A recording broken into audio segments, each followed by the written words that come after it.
గ్రంథం నుండి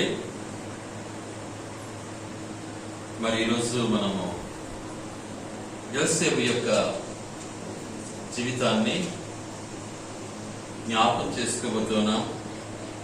యోసేపును మనం జ్ఞాపకం చేసుకోవాలి అంటే ఆమె తల్లి అయినటువంటి రాహేల్ అవసరమే.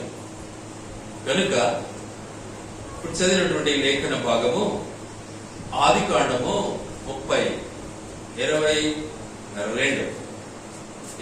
వచనం చదువుకున్నాం.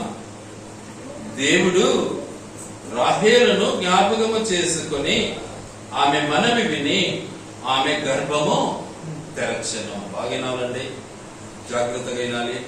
రాహేలు వాస్తవానికి చెప్పాలి, మాట్లాడదనేనా?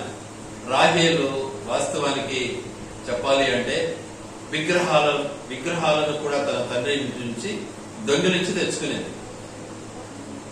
అంటే విగ్రహ పూజ కలిగినటువంటి జీవితం వాళ్ళది. రాహేలు ఎవరి కుమార్తె?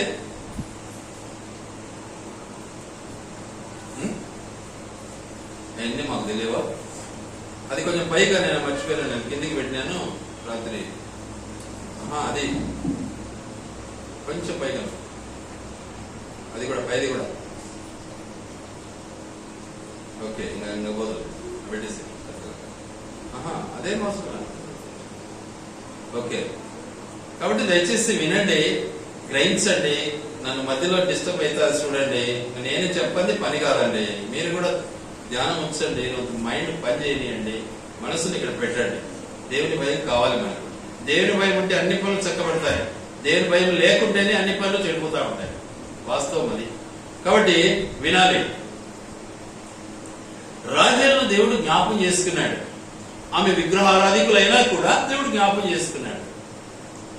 ఇక ముందు చరిత్ర మనము జ్ఞాపం చేసుకుంటే మరి రాహేలు యొక్క పరిస్థితిని మనము ఇంకా ముందుకెళ్ళాలి అంటే వారి యొక్క తల్లిదండ్రులు, మరి వారి యొక్క అక్క, వీళ్ళందరూ కూడా ఉన్నారు. అయినా కూడా వారిని బట్టి ఇప్పుడు మనము ముందుకు వెళ్ళటంలో మనకు కావాల్సింది ఇప్పుడు యోసేపు జీవితం. కనుక రాహేలు నిజంగా పిల్లలు లేదు, కుర్రాలుగా ఉంది. అక్కకు పుట్టారు, అక్క దాసరాలికి పుట్టాడు. ఆ తర్వాత రాహేలు దాసరాలికి కూడా పుట్టారు. ముగ్గురికి పుట్టారు కానీ రాహేలుకి పుట్టలే. ఆమె ఏడ్చి కన్నీటితో రకరకాల బాధపడుతూ దేవుని ప్రార్థన చేయడం ప్రారంభించింది. ఎప్పుడైతే దేవుని ప్రారంభించిందో ప్రార్థించడం, ఏం చేశాడు? దేవుడు జ్ఞాపకం చేసుకున్నాడు. జ్ఞాపకం చేసుకుని మొట్టమొదటిగా ఆమె గర్భం తెరిచాడు. ఆమె గర్భవతి కుమారుని కన్నాడు. అప్పుడు ఆమె వెంట ఉంది, నా నింద ఇప్పుడు తొలగిపోయింది అంటే దేవుడు క్షమించినాడు, దేవుడు నా ప్రార్థన విన్నాడు, నా మనవి ఆలకించినాడు. మన జీవితంలో కూడా అలాంటి ప్రార్థన దేవునికి అవసరమైనది. ఆయన ఆలకించేవాడిగా ఉన్నాడు, జ్ఞాపకం చేసుకునేవాడిగా ఉన్నాడు. మర్చిపోయే దేవుడు కాదు మన దేవుడు. దేవుని బిడ్డలు కూడా మర్చిపోకూడదు. ఎవరు కూడా మనం మర్చిపోతుంటాం. ఏం లే, గడ్డలోనే మర్చిపోతాం. పరిస్థితులు అన్ని తారుమారైపోతుంటాయి. ఏమో అయ్యో మర్చిపోయినాని అంటాం. కానీ మనం మర్చిపోకూడదు. క్రైస్తవ జీవితంలో అదే గొప్ప విషయం. మర్చిపోకూడదు, జ్ఞాపకం చేసుకోవాలి. దేవుడు జ్ఞాపకం చేసుకునేవాడు. మరి దేవుని బిడ్డవుగా నువ్వు ఎందుకు జ్ఞాపకం చేసుకోలేవు? ఎలా మర్చిపోతావు? ఒకసారి ఆలోచించుకో. కాబట్టి మర్చిపోయే మనల్ని కూడా దేవుడు జ్ఞాపకం చేసుకుంటూ ఉన్నాడు. ఈరోజు ఆ దేవాది దేవుడు నన్ను జ్ఞాపకం చేసుకున్నాడు. చేసుకున్న తర్వాత రాహేలు ఇక్కడ మన ముందు ఉంచాడు. ఉంచి ఏం చేశాడు ఆయన అని అంటున్నాడు.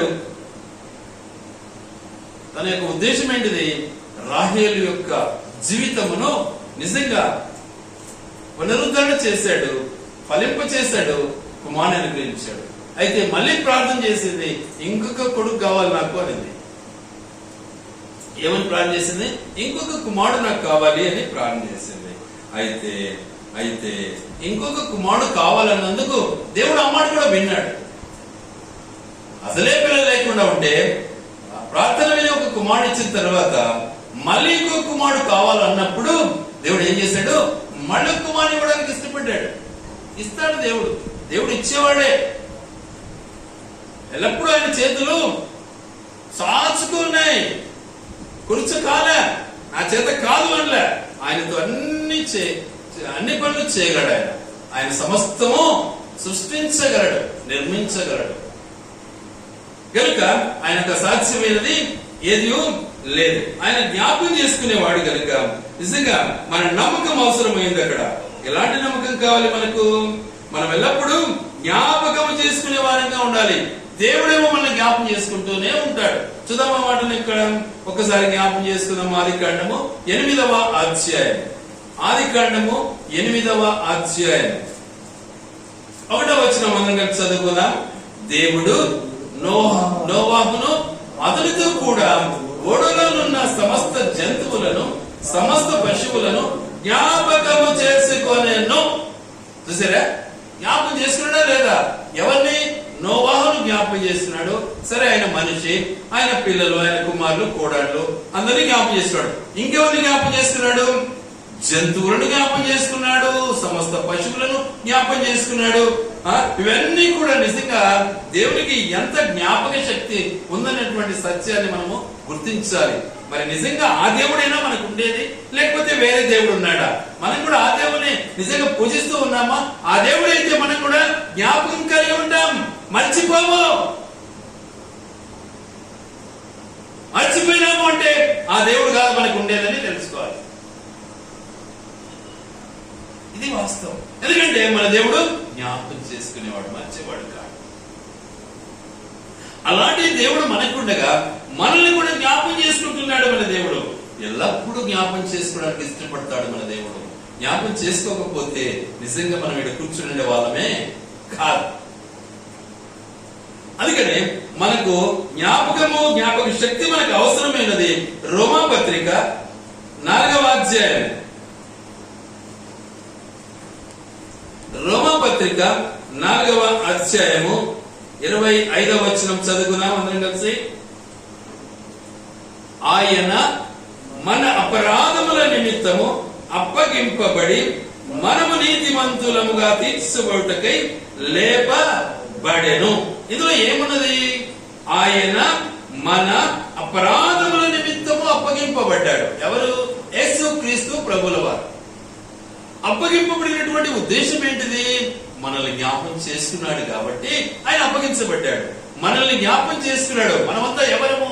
అపరాధము చేసిన వారము, మోసం చేసిన వారము, తప్పు చేసిన వారము, పాపం చేసిన వారము, చెడు క్రియ చేసిన వారము, చెడు ఆలోచన కలిగినటువంటి మనల్ని జ్ఞాపకం చేసుకున్నాడు కాబట్టి మన అపరాధాన్ని అంతటినీ కూడా ఆయన పైన మోసుకోవడానికి ఇష్టపడినటువంటి వాడుగా నిన్ను, నన్ను, లోకాన్ని అంతటినీ కూడా జ్ఞాపకం చేసుకున్నాడండి. దేవాది దేవుడు జ్ఞాపకం చేసుకున్నాడు. చేసుకుని ఏం చేశాడు? ఆయన అప్పగించబడ్డాడు, బంధించబడ్డాడు, హింసించబడ్డాడు, క్రూరంగా మొత్తబడ్డాడు, సిలువ వేయబడ్డాడు, రక్తం కార్చబడ్డాడు. ఆ సిలువను అనుభవించాడు. నువ్వు మర్చిపోయినావు, ఆయన నిన్ను జ్ఞాపకం చేసుకున్నాడు. నువ్వు మర్చిపోయినావు, ఆయన నిన్ను జ్ఞాపకం చేసుకున్నాడు. ఆయన జ్ఞాపకం చేసుకోవడం వల్ల ఎంత శ్రమను అనుభవించాడో చూడండి. అరే, నేను జ్ఞాపకం చేసుకుంటే నేనే గాయపడతానని బాధపడలే. మనమైతే ఈ రోజుల్లో అదే ఆలోచిస్తాం. నేను వస్తే నా మీదకి వస్తుందేమో, నా మెడకు చుట్టుకుంటుందేమో. అబ్బా, ఎంత నీచమైన ఆలోచన మనది, ఎంత పనికిరాని ఆలోచన మనది. నీ చేతనైతే సాయం చేయడమే మన వంతు. అదే దేవుడు మనకు చేశాడు. ఆయన చేతను కలుని చేశాడు. హింసింపబడినా చింత లేదనుకున్నాడు, బాధింపబడినా చింత లేదనుకున్నాడు. ఎందుకు? తన బిడ్డలు బాగుపడాలి అని కోరాడండి. ఏ తండ్రి అయినా అదే కోరుతాడు. నేర్చుకోండి. అలా నువ్వు కోరే వ్యక్తివైతే నిజంగా నువ్వు మర్చిపోయేవాడివి కాదు. మర్చిపోకూడదు. జ్ఞాపకం కలిగి జీవించడం నేర్చుకోవాలి. అందుకనే ఇక్కడ కావాల్సింది ఏంటి? ఇక్కడ ఏముంది? ఇక్కడ ఈ 25వ వచన భాగాన్ని మనం గమనిస్తే అక్కడ ఏముంది? సత్యం ఏంటిది అక్కడ అంటే మన నమ్మకం, మన విశ్వాసం. అపరాధముల చేతను, పాపముల చేతను మనము చచ్చిన వారమై ఉండగా ఏం చేశాడు ఆయన? ఎఫెసీ పత్రిక 2వ అధ్యాయము 5వ వచనం. ఎఫెసీ పత్రిక 2వ అధ్యాయం 5వ వచనం. ఆయనను దేవుడు కరుణా సంపన్నుడై ఉండి మనము మన ప్రాణముల చేత చచ్చిన వారమై ఉండినప్పుడు సహితము మన ఎడల చూపిన తన మహా ప్రేమ చేత మనలను క్రీస్తుతో కూడా బ్రతికించెను. కృప చేతనే మీరు రక్షింపబడి ఉన్నారు. మీ స్వబుద్ధితో కాదు, మీ జ్ఞానముతో కాదు, మీ ఆలోచనతో కాదు, మీ డబ్బుతో కాదు, మీ ఆశతో కాదు, మీ తెలివితో కాదు. చాలా మనకు మన తెలివి ఉందని మనం ఉపయోగించాలని ఇష్టపడుతూ ఉంటాం. నీచమైన తెలివి మనది, పనికిరాని తెలివి. ఇది మనకు అర్థం కాదు. అంటే దేవుని తెలివి పనికిరాదా, మనది పనికిరాదా? మరి దేవుని తెలివి పనికొచ్చేదని మనం చెప్పినట్లయితే దేవుని ప్రకారం నడవాలి కదా. అలా నడవవు. అలా నడవనప్పుడు ఎవరి తెలివి ఉపయోగిస్తావు? నీ తెలివి ఉపయోగిస్తావు. మనిషి తన తెలివిని ఉపయోగించుకొని దేవుని పక్కన పెట్టేస్తాడు, పాపానికి బానిస అయిపోతాడు. ఆలోచించండి. కానీ అట్టి స్థితిలో ఉన్నప్పుడు నిజంగా మహాతల్లి ఎవరు? రాహేలు.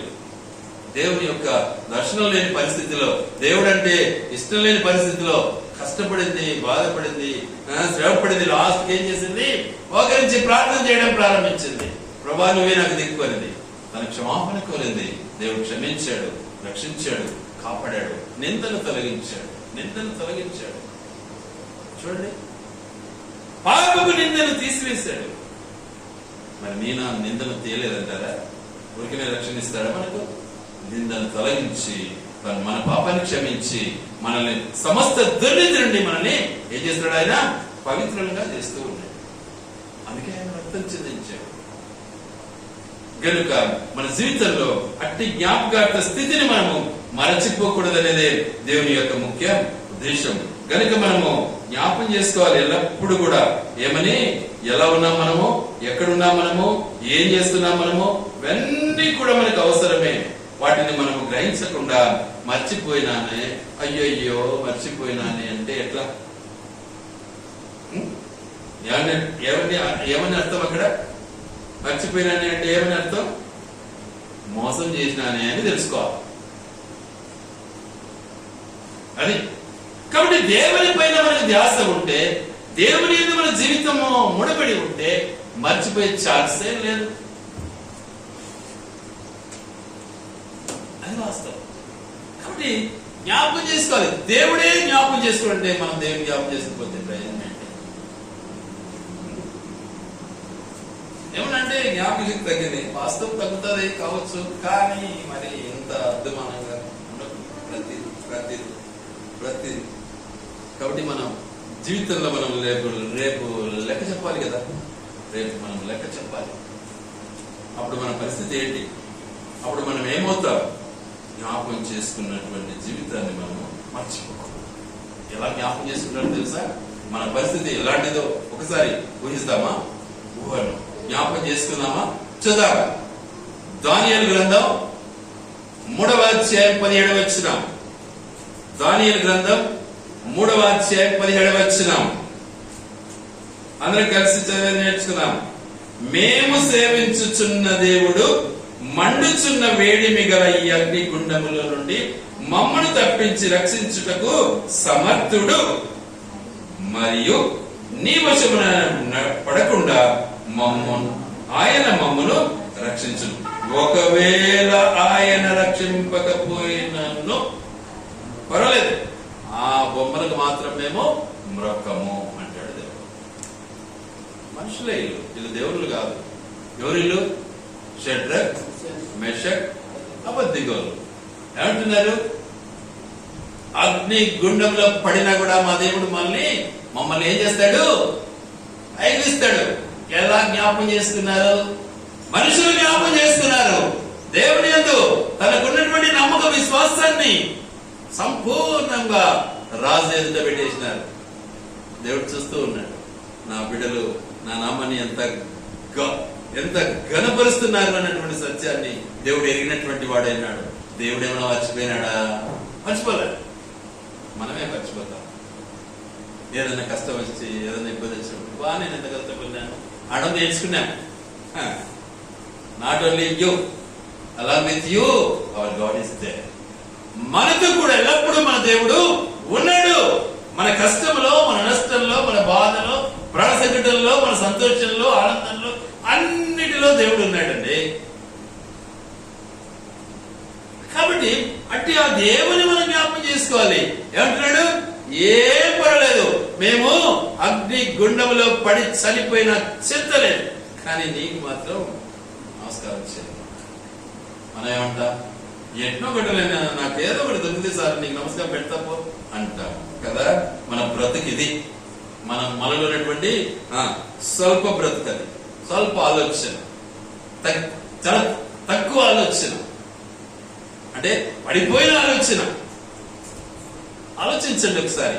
ఉన్నామంటారా అట్లా విశ్వాస జీవితంలో? మనము వాక్యం చేతిలో ఉంటుంది, బైబిల్ పట్టుకుంటాము, వాక్యం చెప్తాము, ప్రార్థన చేస్తాము, పాటలు పాడతాం, అని చేస్తాం, కానీ వాక్యానుసారంగా నడవలేము. మన చేత కాదు, కారణం మర్చిపోయాం దేవుడు. ఈరోజు అంతే, చాలా మంది భక్తులు, చాలా మంది సేవకులు అయితే విశ్వాసం లేదు. Most of the peoples are there. అలాగే ఉన్నారు.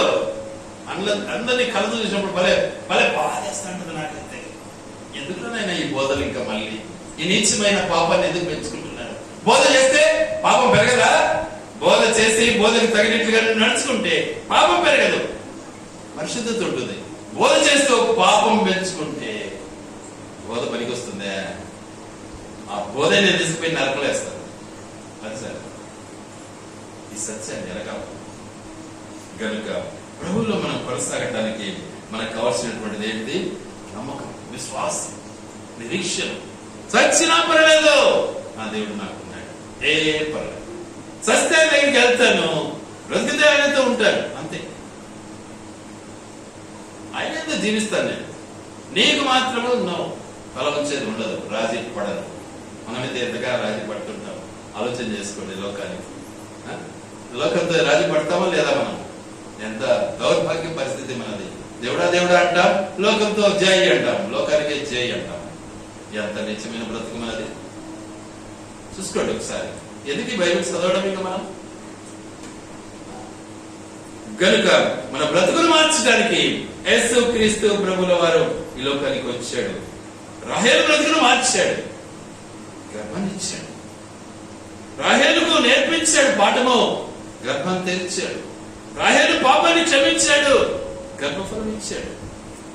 మరి నేను నన్ను క్షమించడా? మన దేవుడు క్షమించాడు. కాబట్టి నిజంగా పొందవలసినటువంటి రక్షణానుసారమైన జీవితాన్ని అనుభవించాలన్నదే దేవుని యొక్క ముఖ్య ఉద్దేశం. ఎందుకు? ఆయనతో కూడా మనమందరము నిత్యత్వాన్ని అనుభవించాలి. ఈ లోకంలో కాదు, ఆయనతో కూడా. ఆయన ఎక్కడ ఉంటాడు? పరలోకంలో ఉంటాడు. మనకు కూడా ఎక్కడ ఉండాలి? పరలోకంలో ఉండాలి. ఆయనే మన దగ్గరికి దిగి వస్తాడు. ఆయన రాజ్యం ఇక్కడే ఉంటుంది. పరలోకమైనటువంటి జీవితం. సూర్యుడు ఉన్నాడు, చంద్రుడు, ఎల్లప్పుడు వెలుతురే వెలుతురు, ఆనందమే ఆనందం, సంతోషమే సంతోషం. కాబట్టి ఈ భూమి పైన ఉన్నంత వరకు మన జీవిత విధానం ఎలా ఉండాలి? ఎలా ఉండాలి చూద్దాం. ఆ మాటను ఒక్కసారి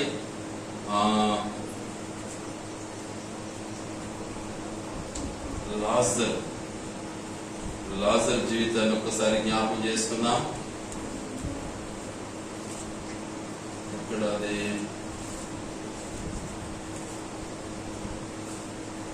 లూకానా?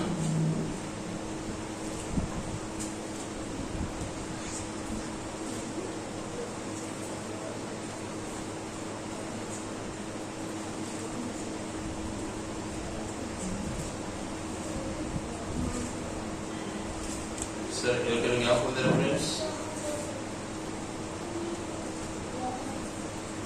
Johanna.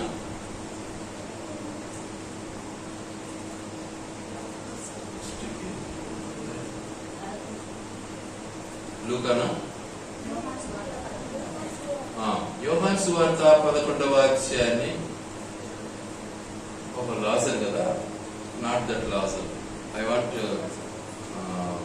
దీనుడు ధనవంతుడు లాజరు.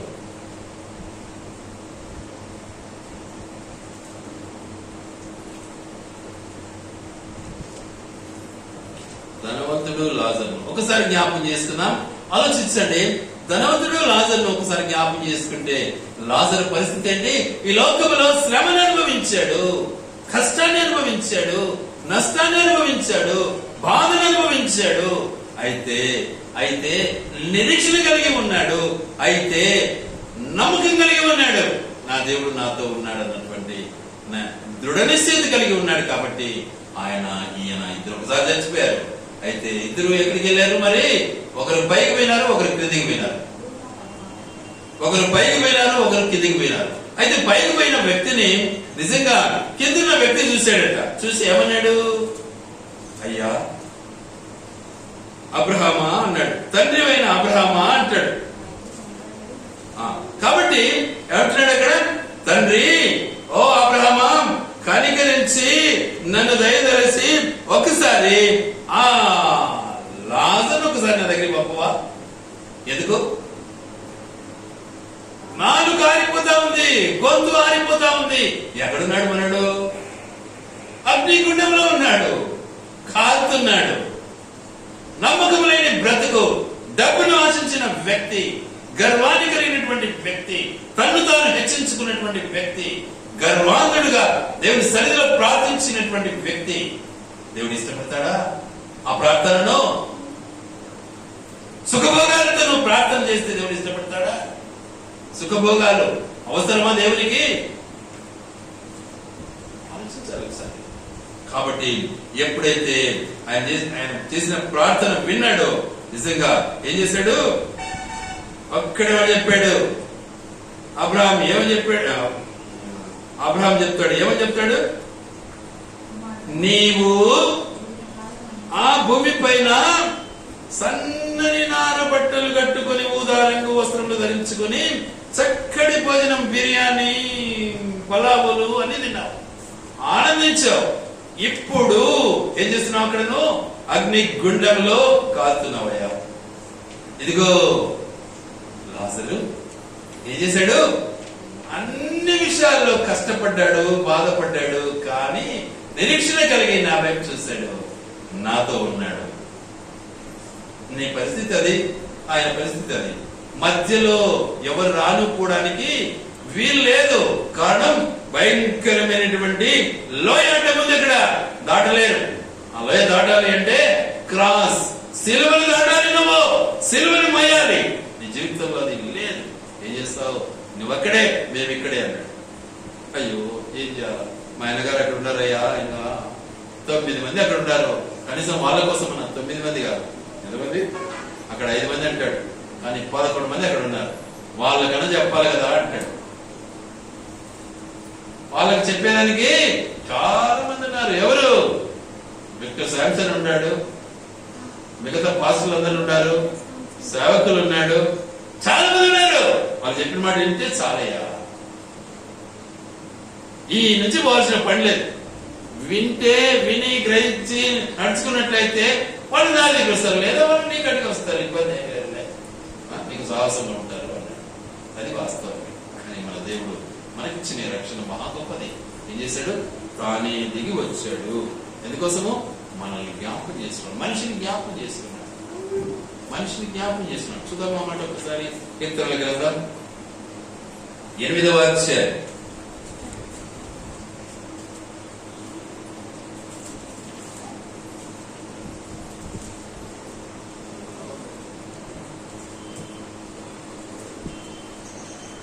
4వ వచనం.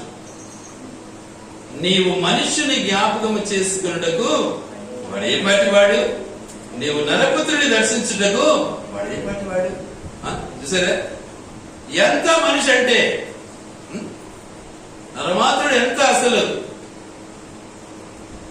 మరి అలాంటి నువ్వు జ్ఞాపకం చేసుకుంటున్నావు ప్రభా. అలాంటి నువ్వు ఏం చేసినావు? జ్ఞాపకం చేసుకొని ఇంకేం చేస్తున్నావు? కొంచెం తక్కువ వాళ్ళగా చేసి పళ్ళకులు చేస్తున్నావే. చూసారా? మరి దేవుడు మనిషిని జ్ఞాపకం చేసుకుంటున్నాడు అంటే మనిషి పరిస్థితి ఏంటి? దేవుని జ్ఞాపకం చేసుకోవడం కాదా? దేవుడు నేను రోజు చదువుతుంటాను, వాక్యం చదువుతుంటాను, ప్రార్థన చేస్తూ ఉంటాను, సరిపోయిందా? నడక ఎవరు నడచాలి? నడక ఎవరు నడవాలి? నీ గుణాన్ని ఎప్పుడు మార్చుకోవాలి? అవి రెండు మారకపోతే నీ బ్రతుకేంటి? నువ్వు ఎన్నిసార్లు చదువు, రోజుకి 24 గంటలు బైబిల్ చదివే ప్రయోజనం లేదు.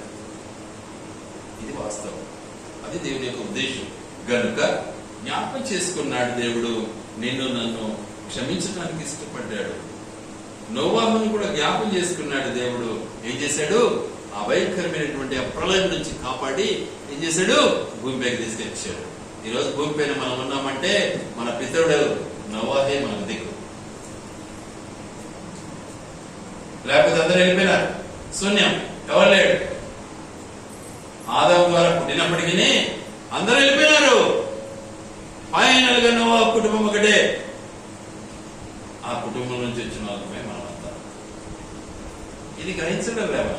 మనమే మన తెలివిని ఉపయోగిస్తాం. ఈ బైబిల్ పక్కన పెడతాం.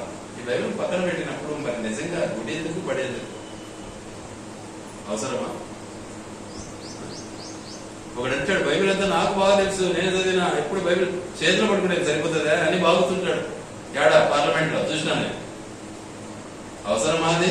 వాడు నిజంగా చదివినాడు ఆ మాట అంటాడు. అసలు నాయకులు మాట్లాడే మాటలే.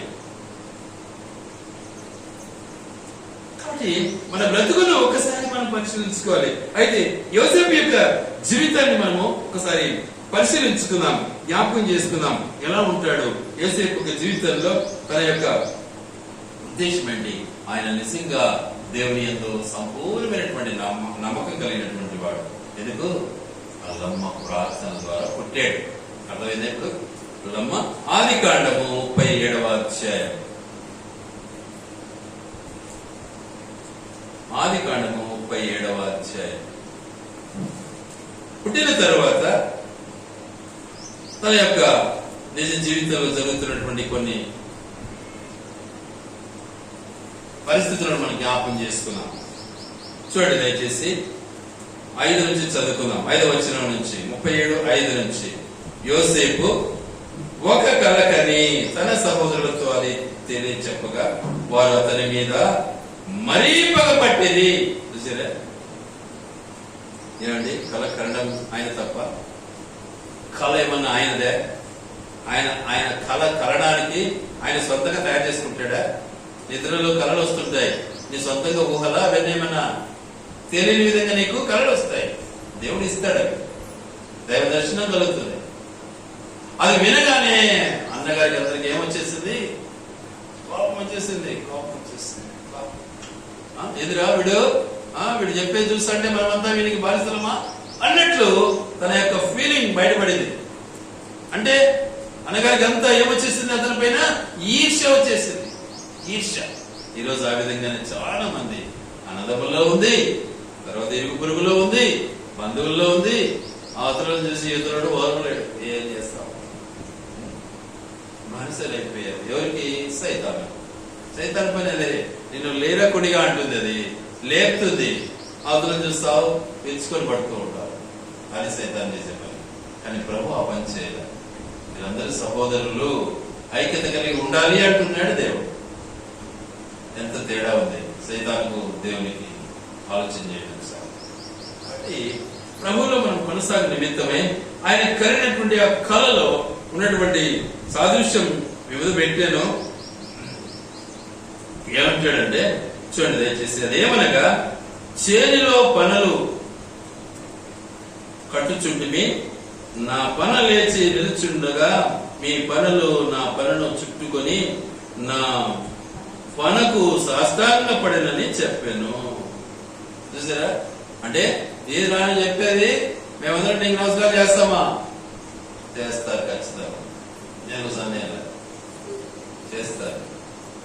దేవుడు ఇచ్చినటువంటి నడిపింపు ఎప్పటికీ మారదండి. చేస్తారు. కనుక ప్రభువులో కొనసాగడానికి దేవుని మీద మనం చూడాలి. మనం ప్రభు కొరకు ఏం కావాలా? మనల్ని మనము ప్రభుకు అప్పగించుకోవాలి. మీ యొక్క శరీరములను ఏమంటున్నాడు? ఎలా అప్పగించుకోమన్నాడు? రోమా 12:1 ఏమంటాడు? మీ శరీరమును ఏం చేయాలంటున్నాడు? చూద్దామా మాటలు ఒకసారి చూడండి దయచేసి రోమా 12:1.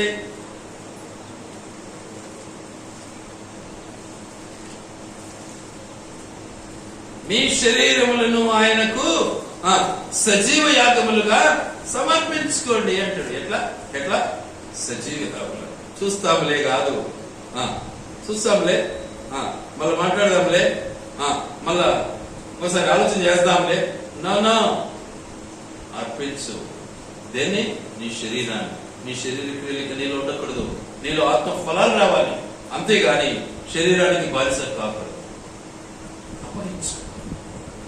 ఎప్పుడైతే నువ్వు అప్పగించుకుంటావో దేవుడు నీతో ఉంటాడు, నీలో ఉంటాడు, నేను నడిపిస్తూ ఉంటాడు. యోసేపులోకి వచ్చాడు, యోసేపు నడిపించడానికి ఇష్టపడుతున్నాడు దేవుడు. కళనిచ్చాడు, కళ భావాన్ని బయలుపరిచాడు, కళ యొక్క సాదృశ్యాన్ని బయలుపరిచాడు. అన్నగారికి కోపం వచ్చేస్తుంది. ఈరోజు మనకు కూడా కోపం వస్తారు.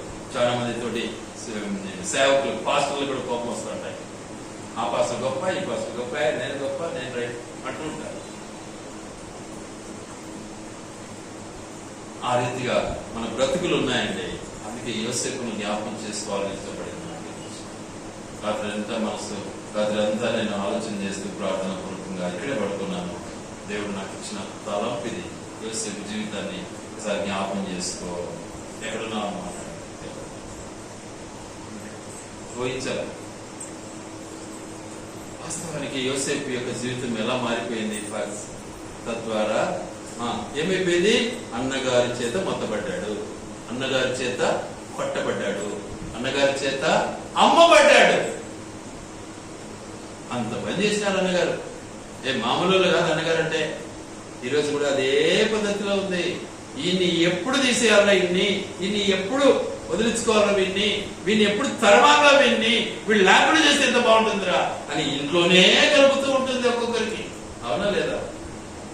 చూసుకోండి ఒకసారి. సొంత బంధువులు, సొంత రక్త సంబంధములు, ఒక తల్లి కడుపులో పుట్టిన వారిలో ఎవరు చంపారు? వాళ్ళన్నీ ఇంకొకటి రాలే. మరి నీ పరిస్థితి?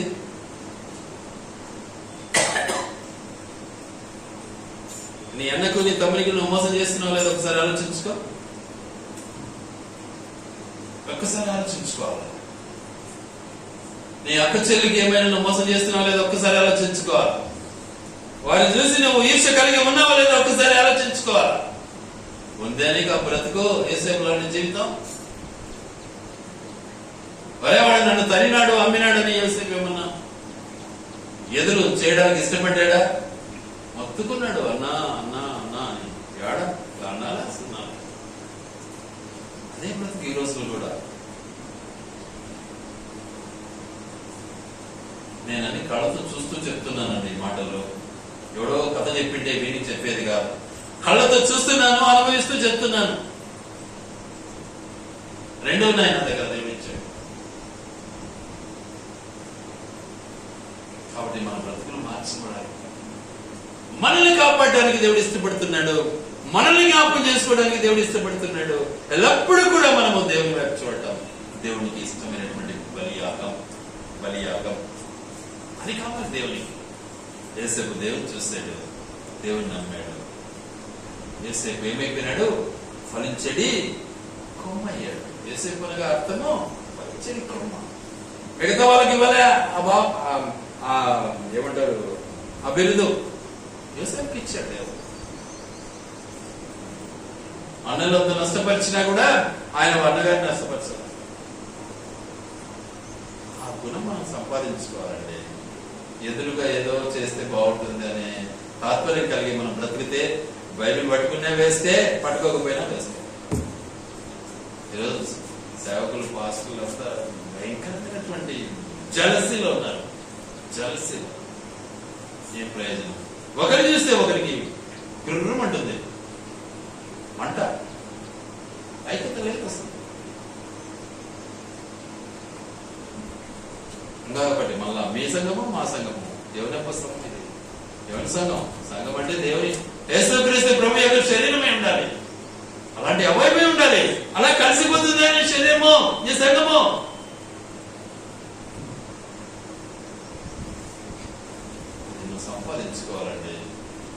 సంపాదించుకోలేకపోతే యేసేపు జీవితం మనకు ఎంత మాత్రం తగదు. ఆయనకు మనకు సాటి అసలు ఏమాత్రం కొత్తే ఉండదు. సున్నా ఊరికే నోరుతో చెప్పుకుంటూ ఆడాల్సిందే, కోతలు కోసుకోవాల్సిందే. తగ్గింపు మనం సంపాదించుకోవాలి. ఎందుకంటే యేసేపు యొక్క జీవిత విధానాన్ని, తన యొక్క నిజంగా అమూల్యమైనటువంటి తన కష్టము నష్టము వీటన్నిటిని మనం ఆలోచిస్తే చాలా భయంకరమైనటువంటి పరిస్థితి. ఎంత టెంప్టేషన్ అతనికి, అసలు ఎంత బాధ, ఎంత కష్టం. జైల్లో పడ్డాడు, మంచి చేసినా కూడా జైల్లో పడ్డాడు. పాపం వెంటాడుతూ ఉంది, పాపానికి లొంగలే, పారిపోయాడు పాపం నుంచి. నువ్వు పారిపోతున్నావా? నువ్వు పారిపోలేదు కాబట్టి తానే దిగి వచ్చాడండి నీకోసం. ఒరే వీడు మొండిగా ఉన్నాడే, వీడు రక్షణ లేకుంటే వీడు నరకానికి పోతాడు అని దయ తెలిసి తండ్రి ఏం చేశాడు, తన మానే పంపాడు నీకోసం, నా కోసం. మన మండి బ్రతుకును వదలాలండి. ఇంకా మనలో ఈర్ష్యలు, కపటాలు, భేదాలు ఏం ప్రయోజనం? చూసుకోండి ఉన్నాయో లేదో ఒకసారి పరిశీలించుకోండి. ఊరికే ఏవో సుత్తులన్నీ వింటే ఏం ప్రయోజనం లే, ఊరికే వెలుగుతే ఏం ప్రయోజనం లే. క్రియ కావాలి, దేవునికి మారాలి మనస్సు. అది లేకుండా పరలోకం అయితే లేదు. ఎవరు చూసారు పరలోకం?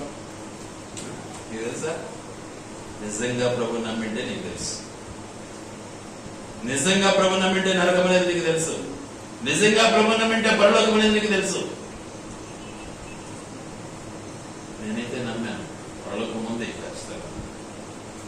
ఎక్కడికి వెళ్ళాడు? తండ్రి దగ్గరికి వెళ్ళాడు. ఎవరు వెళ్ళారు? ఆ భిక్షగాడు వెళ్ళాడు, ఆ దీనుడు వెళ్ళాడు. మరి ధనంతుడు ఎక్కడికి వెళ్ళాడు? నరకానికి వెళ్ళాడు. నమ్మాను, గ్యారంటీ.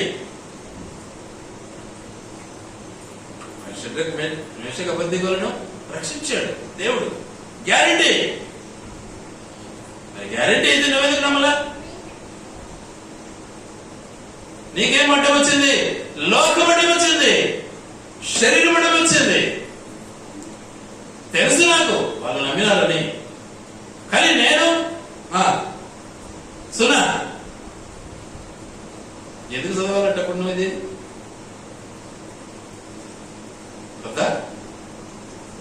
ఆలోచించు. కాబట్టి యేసేపు బ్రతుకుని మనం ఒకసారి గమనిస్తే వాస్తవానికి ఆయన ఎలా ఫలించాడు, ఏంటి తన యొక్క ఫలింపు ఏంటి, అతను ఎలాంటి వాడు? డివోటెడ్ పర్సన్, నమ్మకమైనటువంటి, విశ్వాసంతో కూడినటువంటి, దైవ భక్తి కలిగినటువంటి మనిషి.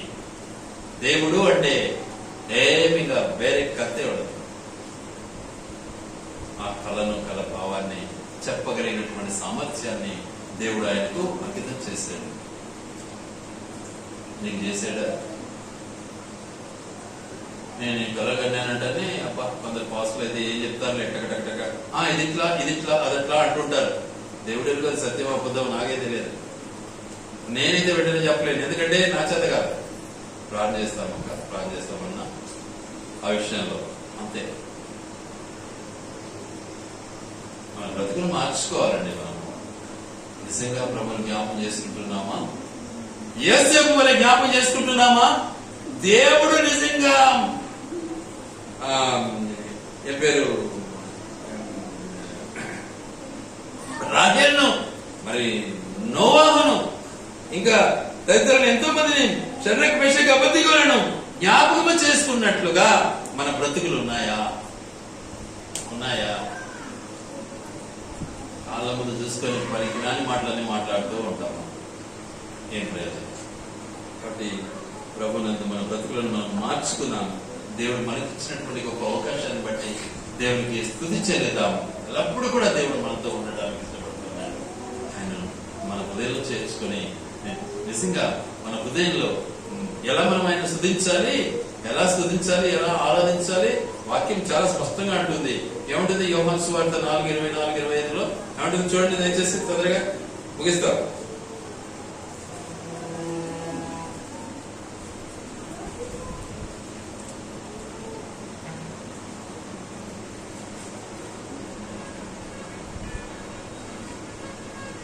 దేవుడు ఆత్మ గనుక ఆయనను ఆరాధించువారు ఆత్మతోనూ సత్యముతోనూ ఆరాధింపవలెను. చూసారా, ఆరాధింపవలెను. అయితే ఆ స్త్రీ అతనితో క్రీస్తనబడిన మెస్సియా వచ్చునని నేను ఎరుగుదును, ఆయన వచ్చినప్పుడు మాకు సమస్తమును తెలియచేయనని చెప్పగా, యేసు నీతో మాట్లాడుచున్న నేనే ఆయనని ఆమెతో. చూసారా, జ్ఞాపకం చేసుకుని వచ్చాడు. ఎవరి దగ్గరికి వచ్చాడు? వ్యభిచారం దగ్గరికి వచ్చాడు, పాపం చేసే వాళ్ళ దగ్గరికి వచ్చాడు, అపరాధం చేసే వాళ్ళ దగ్గరికి వచ్చాడు, నీచమైన పనులు చేసే వాళ్ళ దగ్గరికి వచ్చాడు. అందుకే పశువుల పాకలు పరణ పెట్టబట్టాడు. ఈ భయంకరమైన కంపులో ఉన్నటువంటి ప్రతి ఒక్కరిని ఏం చేయాలి? సుగంధంతో నింపాలని ఇష్టపడ్డాడు దేవుడు. నేను ఎక్కడున్నా భయంకరమైనటువంటి పశువుల పాకలాంటి మన బ్రతుకు, మన హృదయం చెడిపోయినది, దుర్వాసనతో నిండినటువంటిది. వాటిని శుభ్రం చేయడానికి వచ్చాడు. సెంటు పరిశుద్ధతను ఇవ్వడానికి వచ్చాడు. కాబట్టి మన బ్రతుకులు మార్చుకున్నాం, దేవుని మనం ఆరాధించుకున్నాం. యేసును నిజంగా జ్ఞాపం చేసుకున్నాడు, రాహేలును జ్ఞాపం చేసుకున్నాడు, నిజంగా నోవాహును జ్ఞాపం చేసుకున్నాడు. ఇంకా చెప్పాలి అంటే అబ్రహామును జ్ఞాపం చేసుకున్నాడు. ఇంకా ఎంతో మందిని జ్ఞాపం చేసుకున్నాడు. షడ్రక్ మేషక్ అబద్ధిగోలను జ్ఞాపం చేసుకున్నాడు. దానియేలును జ్ఞాపం చేసుకున్నాడు. సింహం బోన్లో ఎవరు చెప్పారు ఆయన సింహం బోన్లో వేశాడని? దేవునికి ఎవరి ట్రంకాలు తెలియజేశాడు? ఆయన చూస్తున్నాడు. నా బిడ్డ ఏం చేస్తున్నాడు? దేవుని నామాన్ని కనపరుస్తూ ఉన్నాడు. చూసారా? కాబట్టి మనం కూడా ఆ దేవాది దేవుని జ్ఞాపం చేసుకున్నాము. ఆ దేవుని యొక్క నిజంగా నిజ స్వరూపాన్ని మన హృదయంలో అమర్చుకుందాం, ప్రతిష్ఠించుకుందాం, దేవుని మనం ఆరాధించుకుందాం. దేవుడి మాటలు ఆయన వెనుకలు దీవించి ఆశీర్వదించును గాక.